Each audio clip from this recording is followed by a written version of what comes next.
Welcome to PAREV-TV. Joining us is Dr. John Bilezikian, Professor of Medicine at the College of Physicians and Surgeons at Columbia University. Dr. Bilezikian is Director Emeritus of the Metabolic Bone Diseases Program at Columbia University. Many people will find it interesting that his email is boneboss@aol.com, very appropriately designed. Let me add here that Dr. Bilezikian, his humility is inversely related to his greatness. Thank you for joining us on our program.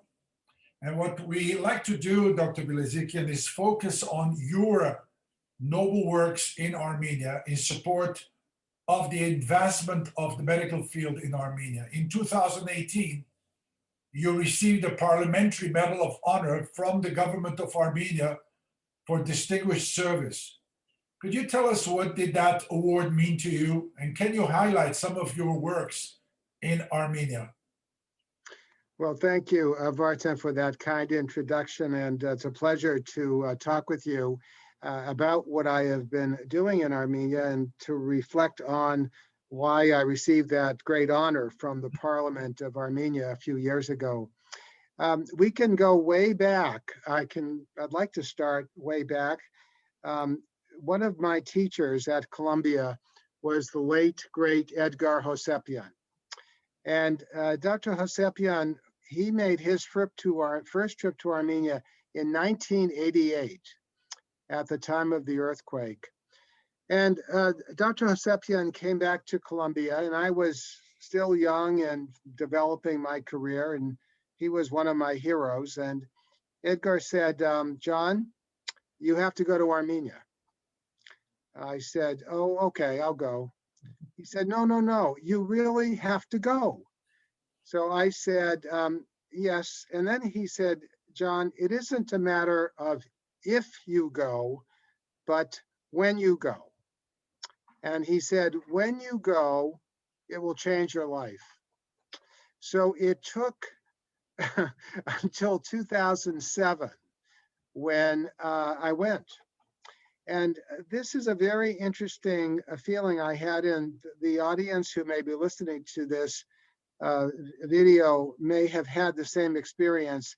As a diasporan Armenian who grew up in an Armenian family, my parents were both fluent in Armenian and Turkish, but we children were not taught the language. We were brought up as American, yes, American Armenian, but Armenia was not an integral part of our life, although it was an integral part of our heritage. With that as a backdrop, the plane lands in Yerevan in 2007, and I had this feeling that somehow I had come home.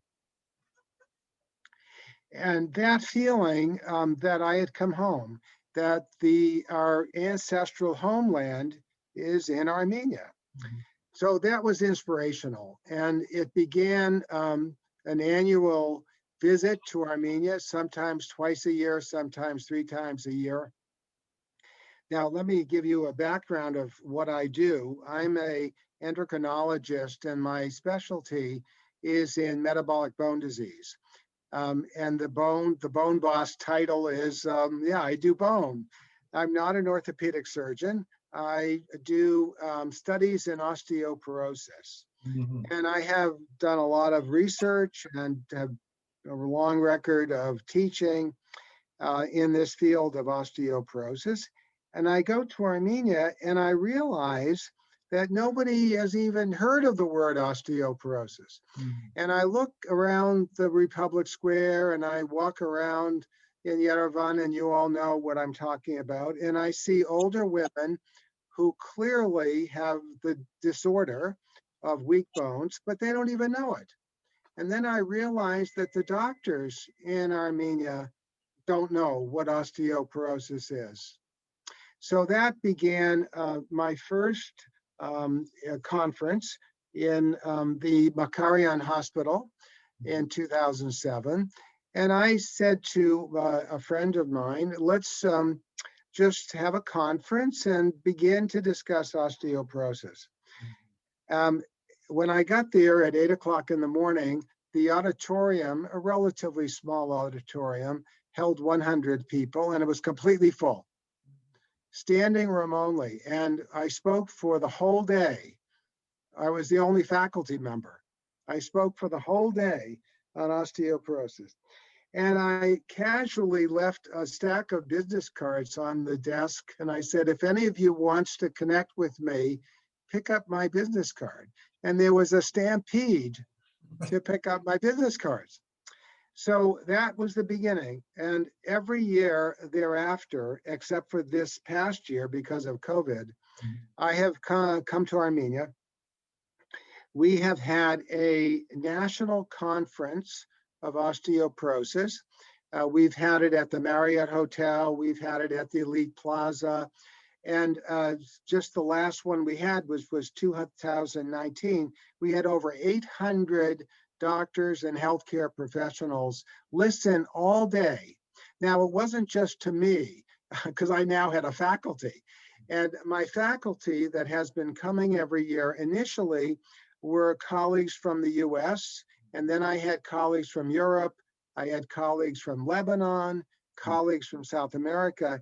And as we educated our local doctors and healthcare professionals, they joined us as faculty. So the last meeting we had, and hopefully we'll have one this fall, half of the instructors are doctors who live and practice in Armenia, which makes a point that the effort to educate the doctors really was very successful, and we have continued to do that. Another thing, Dr. Bilezikian, let me just jump in, because I just want to amplify that you also founded the Osteoporosis Center of Armenia, which is serving not only Armenia citizens, but in the entire region. I think this is the only one of its kind. Yes, well, thank you. That's the other part of this discussion. This became an international effort. And we have had now 3 international conferences at which we've had over 20 countries represented. And I think what we have been able to do is to make Armenia the center of Eurasia when it comes to this field. And when people think of osteoporosis in Lebanon or in Syria or in Iran or Georgia, or even in Russia and Eastern Europe, they think of Armenia because we have developed an infrastructure that other countries look to.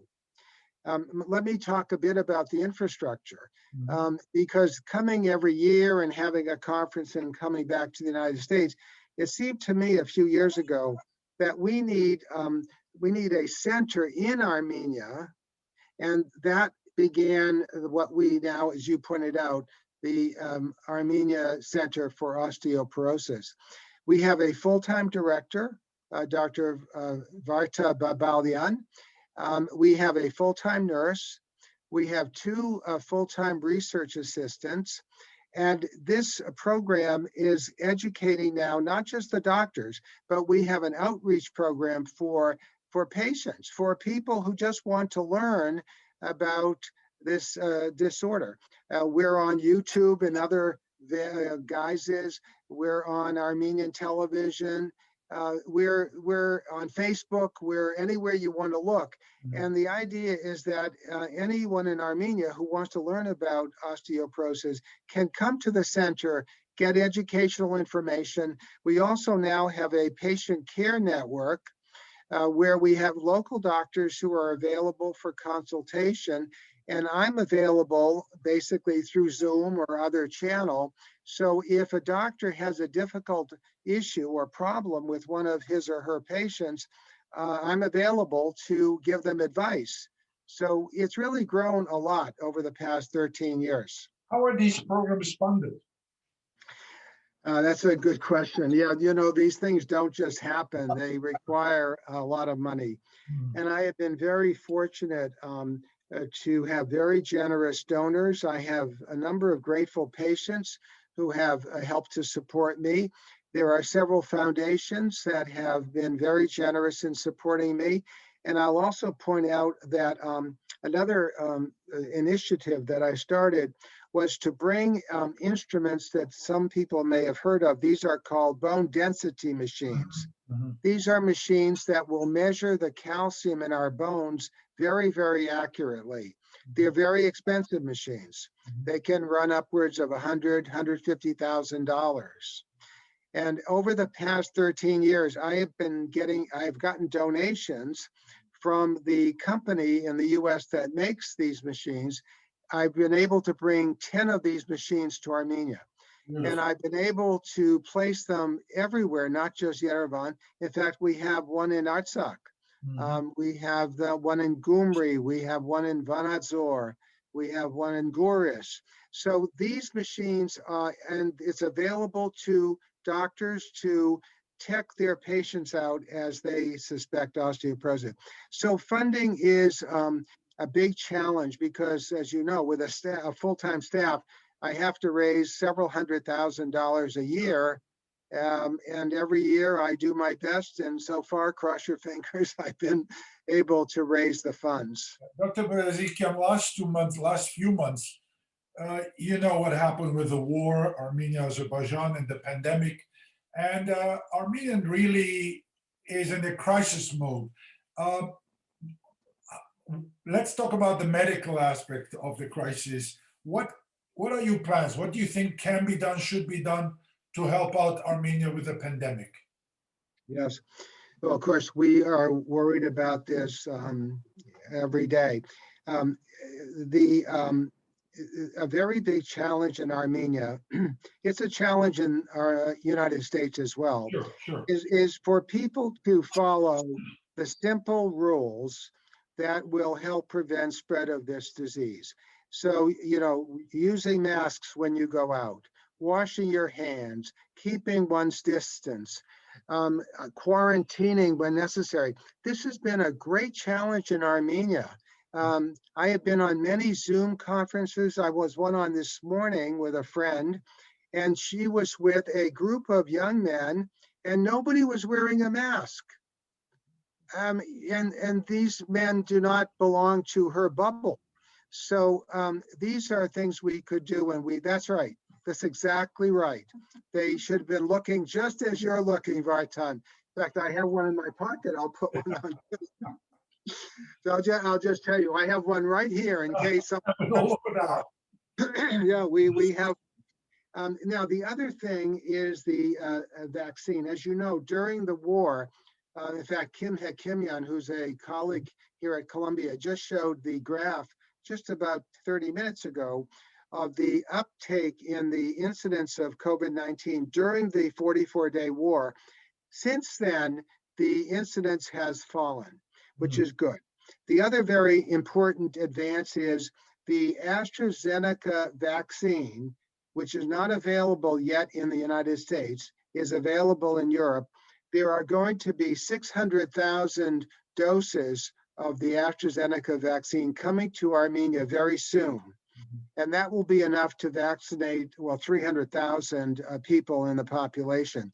And then there is an initiative to get other vaccines from other countries and such. So clearly, as is true in our country, US, and other countries throughout the world, I think the way we're going to get control of this epidemic is, as you pointed out, the usual measures to take precautions and to get the vaccine. And this brings up another point. What about the people who don't believe in the vaccine or think that the vaccine is somehow part of a conspiracy? I bring this up because this is it's here in the US and it's here in Armenia as well. And I wish the people listening to this video will understand that the rigor with which these two vaccines in the US and the AstraZeneca, if you look at the science behind it, and if you look at the way in which the studies were done, granted, done very, very quickly, but also granted, done with the usual scientific rigor of a of a valid clinical trial. I have reviewed the clinical trials. I have been vaccinated already. I got my second dose of the Moderna vaccine just 2 days ago. And I just urge all of you to understand that these vaccines are safe and effective and is really the only way that we're going to be protected both here and in Armenia. You know, Dr. Bilezikian, moments ago, you told me you were on the phone and discussing the schedule of Amex International, and what was the latest? What is the latest news? Well, we don't have any final word, of course, because the executive committee of AMIC hasn't met yet. The concern is that, let me just go back for a moment. The AMIC is an organization, international organization of Armenian medical societies. And every 4 years, there's a medical meeting in Yerevan. And every other 4 years, so it's an every 2-year schedule, the meeting is in some other city in the world. And the schedule calls for the next AMIC meeting to be in Moscow in July of this year. And if anyone looks around and says, is this possible? The only way it would be possible if we had would be a virtual meeting. It would have to be a Zoom conference. It may be a Zoom conference. I really don't know what the executive committee is going to decide. But given that there are quarantines and the epidemic is still not in control, I think the decision AMIC will have to make is whether to go virtual only, possibly a hybrid, although I think that's doubtful. Another possibility is that they could postpone it for a year. So we don't know. We don't know. But these are possibilities, and the AMIC group has to make this decision very soon because we're already in January and the meeting is scheduled for July. You know, I want to go back to the great Dr. Edgar Hovsepian, who, as you said, was your hero, mentor, and he told you have to go to Armenia. What triggered Dr. Hovsepian at the time was the Armenian earthquake. Maybe before that, he felt a lot for Armenia, but we really didn't have a lot to do with Armenia. There was no Armenia, independent Armenia, and the situation was different. Mike, I've always been baffled. What was it like for the greats of like Edgar Hovsepian or you growing up the first 20 years of your life? How can you describe to us what was it like for American Armenian to grow, and what kind of a relationship did you have with Armenia or Armenians? Yeah, it's a very good question. Of course, we remember our childhood very vividly, and I remember we grew up in a very close-knit Armenian family. We went to the local Armenian evangelical church every Sunday. As I mentioned before, my parents were fluent in both Armenian and Turkish. Most of their friends were Armenian. And so the family circle was 102% Armenian. Really? But once I got out of home, it wasn't Armenian at all. And people would have trouble pronouncing Bilezikian. What is that name? What kind of a name is that? What would you tell people? What would you when they ask you, what is this thing? What would you say? Yeah. Well, I would say it's an Armenian name. That's what I would say. I'm sorry, I would not say I'm Armenian. I would say it's an Armenian name. It's a very interesting response. So my childhood through college and through most of my adult life, I was an Armenian, but I didn't have very much to do with the Armenian communities. You know, the reason I'm asking this is because as a result of the 44-day war, many friends would come to me and say, you know, Vartan, I did not know my child was so much connected to Armenian people, that the spirit was there, and now they are really coming out. And I wonder, what is this phenomenon? What are we understanding that as a people?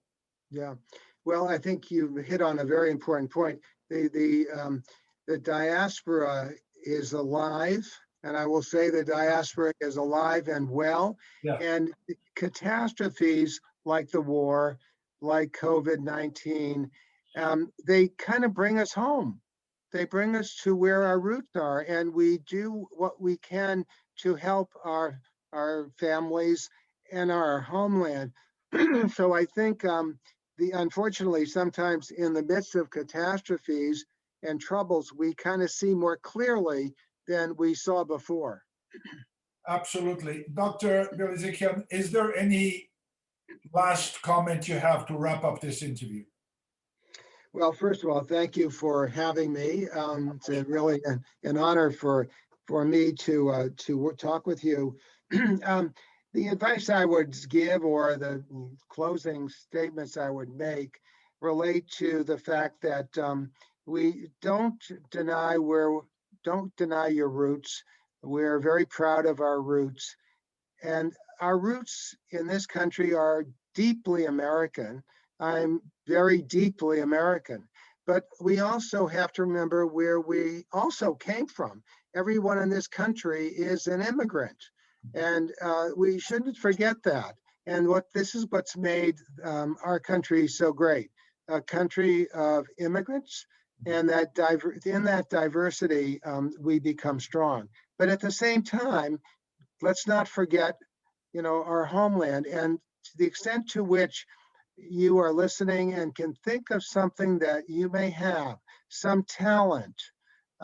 Maybe it's not a talent, maybe it's financial, maybe something that might move you to help our motherland is something that please bear in mind, particularly now. Let me also mention the fact that you were awarded the Ellis Island Medal of Honor. And truly, you bring honor to the Armenian people. And we look up to you, and we know about you. We know about your work, and we are so proud of you. And we thank you again for joining us on this program. Well, thank you very much. Thank you very much. Appreciate it. Thank you. Yeah.